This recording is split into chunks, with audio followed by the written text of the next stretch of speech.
Praise the lord. దేవుని నామానికి మహిమ కలుగును గాక. మీ అందరికీ ప్రభు పేరిట వందనాలు తెలియజేస్తున్నాండి. అందరికీ శుభోదయం. అందరు బాగున్నారా? అనుదినం అన్న ఆయన కార్యక్రమానికి ప్రేమపూర్వకంగా ఆహ్వానిస్తున్నాం. దేవుని యొక్క లేఖన భాగాన్ని మనం ధ్యానం చేసుకుందాం. కీర్తన గ్రంథం 94వ అధ్యాయం 14వ వచనాన్ని మనం చదువుకున్నట్లయితే, యెహోవా తన ప్రజలను ఎడబాయువాడు కాడు, తన స్వాస్థ్యమును విడనాడువాడు కాడు. హల్లెలూయా. ఉదయకాల సమయమందు చక్కని వాగ్దానాన్ని దేవుడు మనతో మాట్లాడుతూ మనకి అనుగ్రహిస్తూ ఉన్నాడండి. తన ప్రజల్ని ఎడబాసేటువంటి దేవుడు కాదంట. అంటే తన ప్రజల్ని మరిచిపోయేటువంటి దేవుడు కాదు, విడిచిపెట్టేటువంటి దేవుడు కాదు. తన స్వాస్థ్య భాగాన్ని ఆయన ఎప్పుడు కూడా విడిచిపెట్టడు అని మనతో మాట్లాడుతూ ఉన్నాడు, మనల్ని బలపరుస్తూ ఉన్నాడండి. మనుషులంగా అనేక పర్యాయాలు మనమైతే అనేక మందిని మన జీవితంలో ఎంతో మందిని మర్చిపోతూ ఉంటాం. రోజు ఎంతో మందిని మనం కలుస్తూ ఉంటాం. నెలలు సంవత్సరాలు గతించే కొలది మనం కొంతమందిని మర్చిపోతూ ఉంటామండి. కానీ దేవాది దేవుడు తన బిడ్డలైనటువంటి వారిని, తన ప్రజల్ని ఎప్పుడూ కూడా మరిచిపోడంట, విడిచిపెట్టడంట. మరిచిపోడు, విడిచిపెట్టడు. మరో చోట రాయబడింది. యెషయా గ్రంథం చదువుకుందాం. యెషయా గ్రంథం 49వ అధ్యాయం 15-16 వచనాలు కూడా మనం చదువుకున్నట్లయితే, స్త్రీ తన గర్భమున పుట్టిన బిడ్డను కరుణింపకుండా తన చంటి పిల్లను మరచునా, వారైనా మరచుదురు గాని నేను నిన్ను మరువను. చూడుము, నా అరచేతుల మీదనే నిన్ను చెక్కి ఉన్నాను. హల్లెలూయా. గర్భమున పుట్టినటువంటి చంటి పిల్లని ఏ తల్లైనా మరచిద్దా అని ప్రశ్న వేస్తూ ఉన్నాడండి. వాస్తవానికి ఒక స్త్రీ తల్లైన తర్వాత తన బిడ్డల విషయంలో ఎంత ప్రొటెక్షన్ తీసుకుంటూ ఉంటుందోనండి. కొన్నిసార్లు కొంత ఎక్కువ జ్ఞానం వయసు రాకముందే చాలామంది స్త్రీలకు వివాహం జరుగుతూ ఉంటుంది. కానీ వారు తల్లి అయిన తర్వాత వారికి అంత జ్ఞానం లేకపోయినా, తల్లి అయిన తర్వాత వారికి బిడ్డని జన్మనిచ్చిన తర్వాత ఆటోమేటిక్గానే ఎవరో చెప్పినట్లుగానే వాళ్ళు ఎంతో జ్ఞానాన్ని సంపాదించుకొని ఆ బిడ్డ విషయంలో ఎంతో కేర్ తీసుకుంటూ ఉంటారండి. ఎందుకోసమంటే వారు కన్నటువంటి ఆ బిడ్డల మీద అంత ప్రేమను బట్టి అప్పటి వరకు తల్లి చేత ఎన్నో బోధలు, లేకపోతే తల్లి ఎన్నో హెచ్చరికలు చేసి ఉంటుంది. తల్లిని ఎన్నో పర్యాలు తల్లి మాట వినకుండా ఇసుకిచ్చి ఉంటారు. కానీ ఎప్పుడైతే వారు తల్లి అయ్యారో ఆ తర్వాత ఆ బిడ్డల మీద చాలా శ్రద్ధ, చాలా కేరింగ్ తీసుకుని వాళ్ళ కోసం ఎంతో ప్రయాసపడతారండి. ఆ తల్లి అయినా కూడా బిడ్డల్ని మరిచిద్దాన్ని ప్రశ్నేస్తున్నాడు. ఎక్కువ శాతం మరవదు. ఒకవేళ తల్లి అయినా కూడా మరచిద్దేమో కానీ నేను మాత్రం మిమ్మల్ని మరువను, విడువను, ఎడబాయను అని సెలవిస్తూ ఉన్నాడండి. హల్లెలూయా. దేవాది దేవుడు మనతో ఎంత చక్కని మాటలు మాట్లాడుతున్నాడు. తల్లైనా మరిచిద్దేమో కానీ నేను మాత్రం మిమ్మల్ని విడువను, ఎడబాయను, మర్చిపోను అన్నాడు. యోసేపు తన అన్నల చేత ద్వేషించబడ్డాడు, తన తల్లిదండ్రుల చేత అసహ్యించబడ్డాడు, తను వేరే ఊరు వెళ్ళిపోయాడు. తన అన్నలందరూ కూడా తన్ని మర్చిపోయారండి. కానీ దేవుడు మాత్రం యోసేపుని మరచిపోలేదు. ఎక్కడ ఉన్నా కూడా యోసేపుని జ్ఞాపకం చేసుకుంటూనే ఉన్నాడండి. తను పోతీఫరు ఇంట్లో పనికి జాయిన్ అయినప్పటికీ, పని చేస్తూ ఉన్నప్పటికీ అక్కడ అతన్ని మర్చిపోలేదు. జైల్లో వేసినప్పుడు అక్కడ అతన్ని మర్చిపోలేదు. ఆ తర్వాత దేవుడు గొప్ప స్థితిని, స్థాయిని యోసేపుకి అనుగ్రహించినట్లుగా మనం చూస్తూ ఉన్నాం. హల్లెలూయా. యోసేపు ఎంతగా దేవుణ్ణి స్తుతిస్తూ ఉన్నాడో, ఎంతగా దేవుణ్ణి ఘనపరుస్తూ ఉన్నాడో. నువ్వు నన్ను మర్చిపోలేదయ్యా, నా బాధని తీసివేయడానికే నాకు చక్కటి బిడ్డల్ని ఇచ్చావని, ఆ బాధని మర్చిపోవడానికే నాకు బిడ్డల్ని ఇచ్చావని, బిడ్డలు పుట్టినప్పుడు కూడా ఎంతగానో యోసేపు దేవుణ్ణి స్తుతించినట్లుగా, దేవుణ్ణి ఘనపరిచినట్లుగా మనము చూస్తూ ఉన్నాం. తల్లి అయినా మర్చిద్దేమో కానీ నేను మాత్రం నిన్ను విడువను, ఎడబాయను. ఇశ్రాయేలు దేవుడు, యాకోబు దేవుడు ఆయన స్వాస్యాన్ని అంట ఎప్పుడు విడిచిపెట్టే దేవుడు కాదని ఆయన సెలవిస్తూ ఉన్నాడండి. ఆయన సెలవిస్తూ ఉన్నాడు. ఆయన ఎప్పుడు పట్టుకొని ఉంటాడంట. నేను రోడ్డు దాటేటప్పుడు చిన్నప్పుడు మా మమ్మీ నేను ఆమె చేయి పట్టుకుంటే ఎక్కడ నేను మరలా రోడ్డు క్రాస్ చేస్తూ ఉంటే నేను ఎక్కడ చెయ్యి విడిచిపెట్టేస్తానో, నాకు ఎక్కడ ప్రమాదం సంభవించిద్దో అని నేను తన చేయి పట్టుకోవడానికి ఎంత ప్రయత్నించినా కూడా ఆమె అలాగ కాకుండా నా చెయ్యి తను పట్టుకొని రోడ్ క్రాస్ చేసేదాకా రోడ్డు మీద నడిచేటప్పుడు నా చెయ్యి తను పట్టుకోవడానికి ఎక్కువ ఇష్టాన్ని వ్యక్తపరుస్తూ నన్ను చాలా కాపాడడానికి ప్రయత్నిస్తూ ఉండేదండి.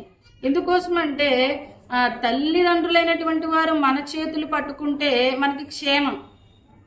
పిల్లలు తల్లిదండ్రుల చేతులు పట్టుకుంటే ఎప్పుడైనా కూడా ఏ బొమ్మను చూసో ఏటో చూసి ఏం చేస్తూ ఉంటారు, ఆశపడి చెయ్యిని విడిచిపెట్టేస్తూ ఉంటారు కదా, అప్పుడు క్షేమం ఉండదు కదా.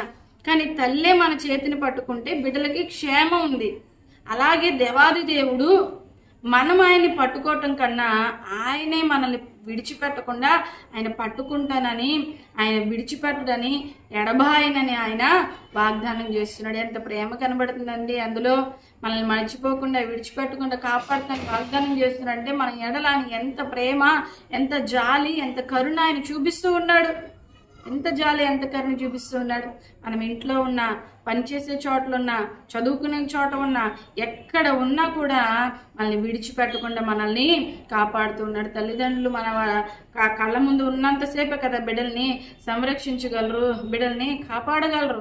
ఎక్కడ ఉన్నా కూడా బిడ్డల్ని కాపాడేది, బిడ్డల్ని విడిచిపెట్టకుండా సంరక్షించేది దేవాది దేవుడు మాత్రమే. మా బిడ్డలు స్కూల్కి వెళ్తా ఉంటే దేవుని హస్తాలకి అప్పగిస్తానండి, నువ్వు కాపాడయ్యా, నువ్వు సహాయం చేయి, నువ్వు విడిచిపెట్టమాకు, నువ్వు తోడుగా ఉండి నువ్వు నడిపించు అని ప్రతి ఒక్కరు కూడా వారి బిడ్డల విషయాల్లో దేవుని హస్తాలకి అప్పగిస్తూ ఉంటారు కదా. అయితే కొన్ని పర్యాయాలు మనకున్నటువంటి ఇరుకులను బట్టి, ఇబ్బందులను బట్టి, సమస్యలను బట్టి, శోధనలు బట్టి నువ్వు నన్ను మర్చిపోయావా ఏంటయ్యా, నువ్వు నన్ను విడిచిపెట్టేసావా, నువ్వు నన్ను జ్ఞాపకం చేసుకోవట్లేదా అని చాలా పర్యాయాలు బాధపడిన దినాలు, కృంగిపోయిన దినాలు కూడా మన యొక్క జీవితాల్లో ఉండొచ్చు. కానీ ఈ దినాన దేవుడు మాట్లాడుతూ ఉన్నాడు కదా, నిన్ను విడువను, నిన్ను ఎడబాయను. హల్లెలూయా.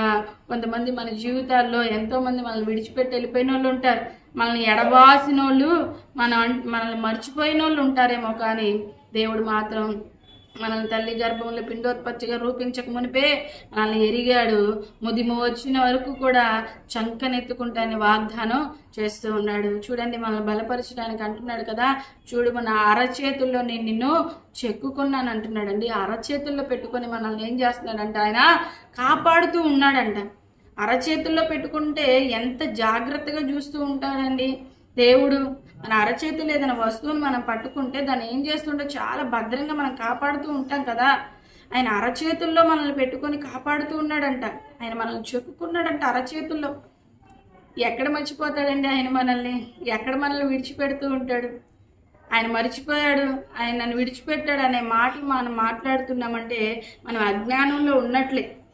యోసేపు అనలా, ఎలాంటి పరిస్థితులు వచ్చినా కూడా నన్ను విడిచిపెట్టేశావయ్యా, తల్లిదండ్రులు విడిచిపెట్టేశారు, అన్నదమ్ములు విడిచిపెట్టేశారు, నువ్వు కూడా నన్ను విడిచిపెట్టేశావు, అందుకని నాకు ఎక్కడికి వెళ్ళిన క్షేమం రావట్లేదు, నేను ఎంత భక్తిగా విశ్వాసంగా బ్రతుకుతున్నా నాకు సమస్యలే ఎదురవుతున్నాయి, శోధనలే ఎదురవుతున్నాయి అనలేదండి. ఏ పరిస్థితి కూడా నన్ను నడిపించాలో నా దేవునికి తెలుసు. ఏ పరిస్థితుల్లో నేను నడిచినా కూడా, చీకటిలో ఉన్నా, వెలుగులో ఉన్నా, ఎలాంటి పరిస్థితుల్లో ఉన్నా, దావీదు అంటున్నాడు కదా, జలములు నా మీద పొర్లినా కూడా, అగ్నిలో పడి నేను కాలుతూ ఉన్నా కూడా, ఎలాంటి పరిస్థితుల్లో అయినా కూడా దేవుడు నన్ను విడిచిపెట్టకుండా నాకు తోడుగా ఉన్నాడు అని అంటూ ఉన్నాడు. హల్లెలూయా. నన్ను విడిచిపెట్టలేదు. ఆయన నన్ను మర్చిపోయే దేవుడు కాదు. నన్ను నిర్మించినటువంటి వాడు, నా అవసరతలు ఎరిగినటువంటి దేవుడు, నాకు ఎప్పుడు ఏది కావాలో సమస్తమును అనుగ్రహించేటువంటి దేవుడు. హల్లెలూయా. ఈ ఉదయకాల సమయం దేవుడు నీతో మాట్లాడుతూ ఉండగా, నువ్వు నన్ను విడిచిపెట్టలేదయ్యా, నువ్వు నన్ను మరిచిపోలేదయ్యా అని మనం దేవుని స్తుతించే వారంగా ఉండాలి. యెహోవా తన ప్రజలను ఎడబాయివాడు కాడు, తన స్వాస్యమును విడనాడు వాడు కాడు. విడిచిపెట్టే దేవుడు కాదండి, మరిచిపోయే దేవుడు అంతకన్నా కాదు. మనల్ని సృష్టించాడండి.